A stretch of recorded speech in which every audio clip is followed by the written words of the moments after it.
all sorts of phrases you could use and you could sum up. And we have to assume that the person can say a sentence, can talk properly. And I don't mean politely, all right? I just mean can talk and hold a conversation. But the most important element that we looked for, the most important, was the can-do attitude. And that can-do attitude, and at the end of the day, just a self-belief. And they'll come over in an interview, right? This is a boy or a girl. They'll do a good job. They're enthusiastic. And that's what I think about that job when I went to an entire company when I left school. I got the job ahead of anybody else. And I know the reason I got it was because at the end of the day I came over as an enthusiastic, energetic young person. I didn't have the highest academic qualifications, etc. And for certain jobs you need high academic qualifications. But for most jobs that we go for, you need to be able to portray that you're a person, that you believe in yourself, you can handle things properly, and you can have the right can-do attitude. Give me a job and I will do my very best. And can-do attitude is not being stupid and saying, I can run a 3-minute mile. None of these ridiculous things. But just coming over and saying, he's a boy, I want him to work with me. Because he's got enthusiasm, and that's what it's all about. That's what I look for.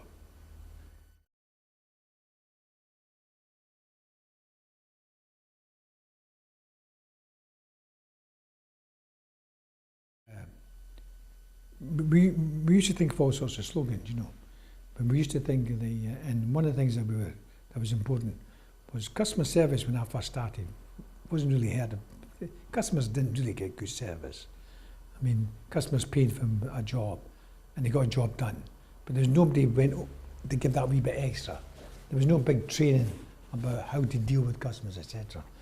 And I'd learned, and I go back to the days as being a van driver and a company representative or whatever it was, that the important thing was getting on with people.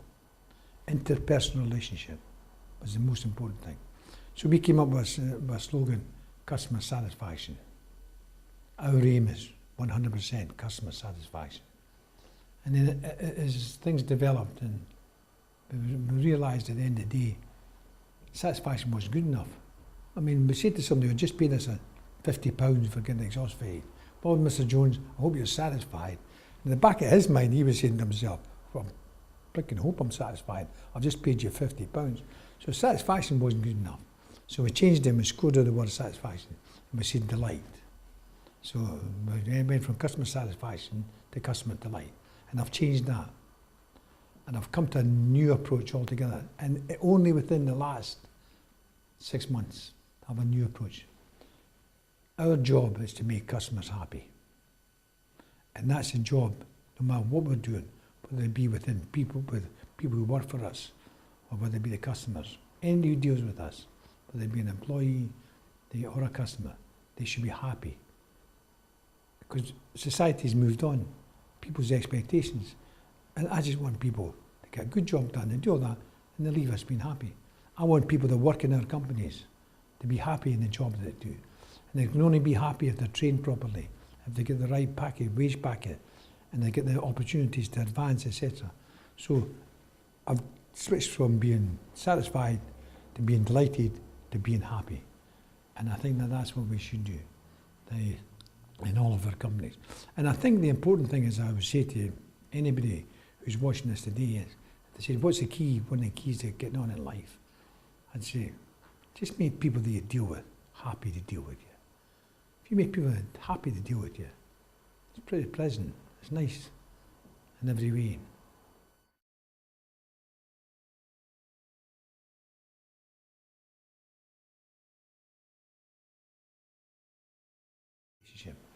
People say to me, what was the most important element of the whole developing and growing the business? Was the relationship with people.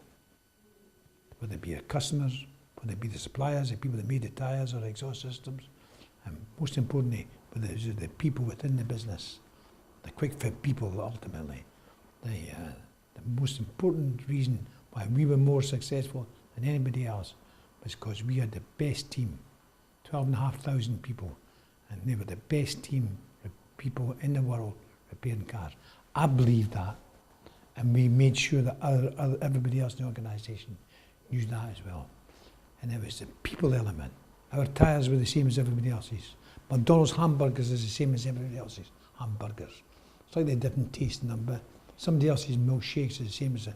But what makes a difference when you go into a restaurant isn't how the steak's on the table, or the wine that's poured for you, or what makes a difference when you go into a supermarket and you're pushing your trolley. At the end of the day, you go to any supermarket, you push a trolley up the aisle, down an aisle, up an aisle, you put sausages in there, fruit in there, etc.